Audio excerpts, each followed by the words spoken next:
Hello class! Sa videong ito, malalaman nyo kung paano mag-add ng dalawang negative numbers, paano mag-add ng isang negative numbers at saka isang positive numbers, paano ding mag-subtract ng dalawang negative numbers, at paano mag-subtract ng isang negative numbers at isang positive numbers. Ang topic natin dito ay about adding positive at negative numbers.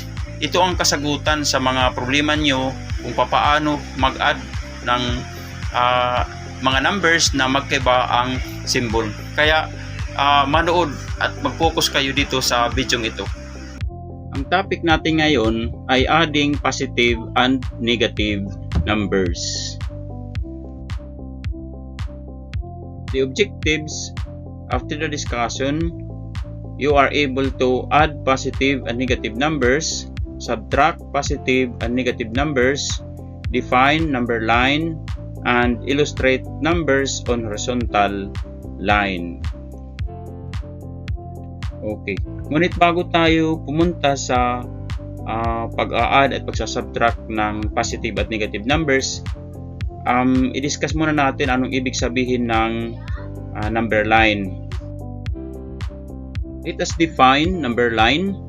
Number line is the horizontal straight line in which the integers are placed at equal interval. So I'll give you an example of number line. Okay, yung line natin.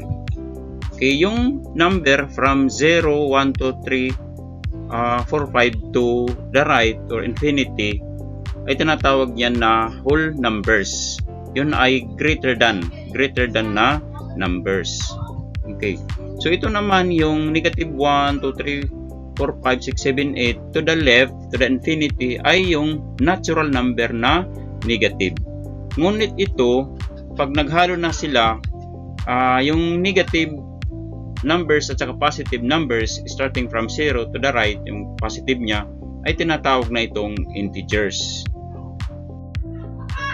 Let us start with adding positive numbers. Okay, dito wala namang problema. Karamihan naman sa mga estudyante ay marunong mag-add.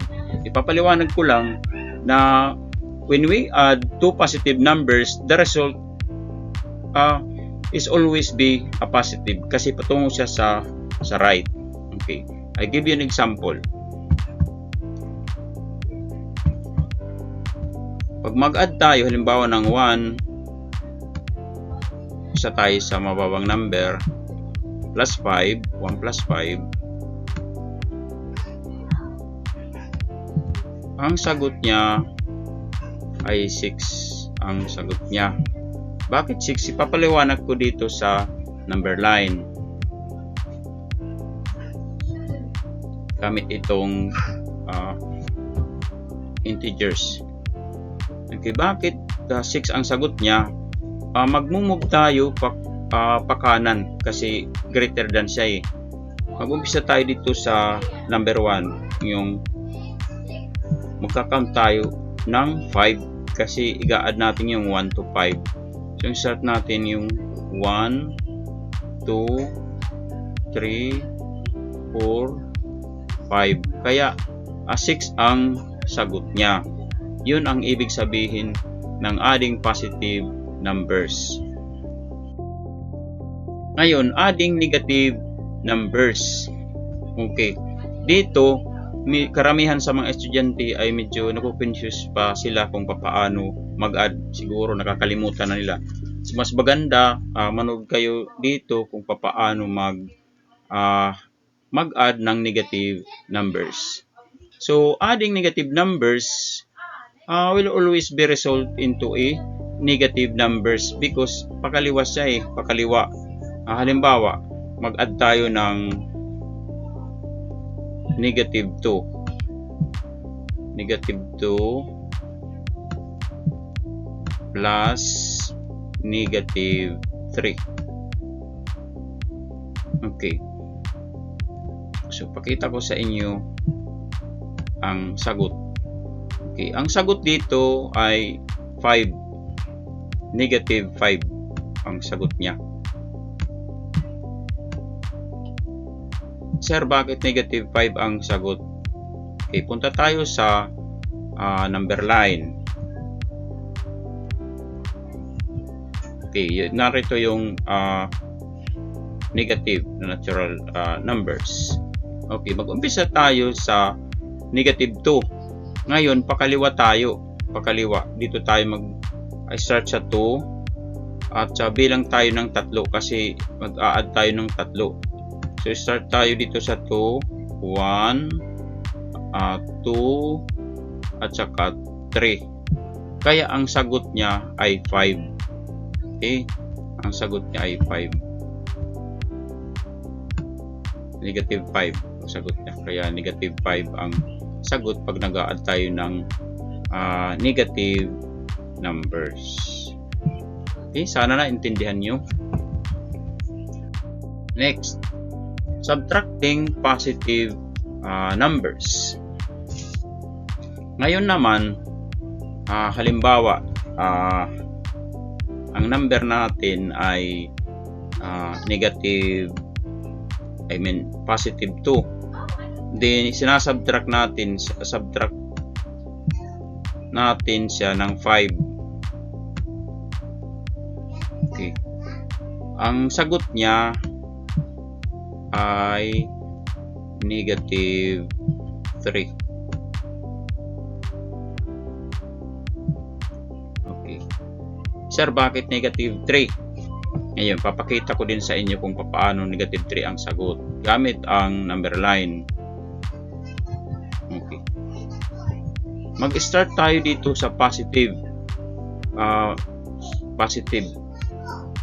Ngayon, kasi nagsasubtract tayo, pakaliwa tayo, pakaliwa. Okay? Ang to ay binabawasan natin ng 5. Kaya, pakaliwa ito, pakaliwa. Okay? Start from 2, positive 2, to the right, to 1, 2, 3, 4, 5. Kasi 5 siya. Babawasan siya ng 5. Kaya ang sagot natin dito ay negative 3. Yun ang concept niya. Yan ang concept niya. Kaya negative 3 ang sagot natin. Okay? Sana magets nyo.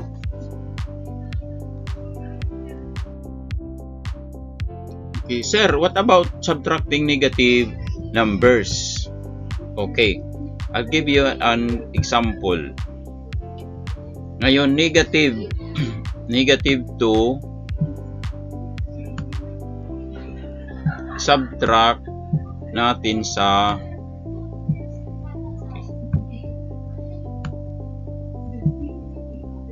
negative 4. Negative 4. Ayusin ko lang Negative 4. Okay, paliwanag ko lang. So when we subtract two negative numbers, we will move to the right as far as the value of the second number. Ngayon, gamit ang number line natin. Okay.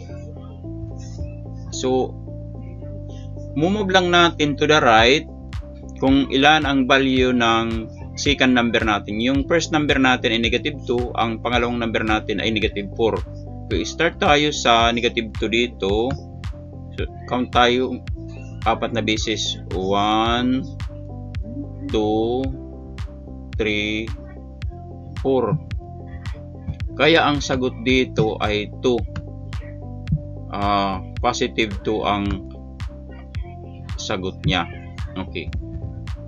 Ganito rin.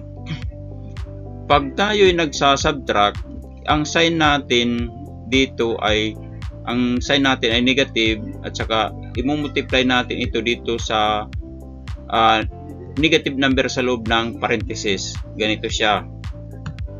Magiging positive siya. Yung another concept na ito. Negative 2 minus siya sa negative 4. Negative 4. Okay. Multiply muna natin itong negative na sign dito sa negative 4. Ganito siya. Negative 2. Ito ay magiging positive kasi negative times negative is positive 4. Kaya ngayon, ang sagot niya ay positive 2. Positive 2 siya. Kasi mag-start tayo dito sa 2, move tayo pa right kung ilang number o ilang value ang number natin sa 2. Yung pangalawang number ba ang ibig ko sabihin. So 1, 2, 3, 4. Kaya 2 ang sagot niya.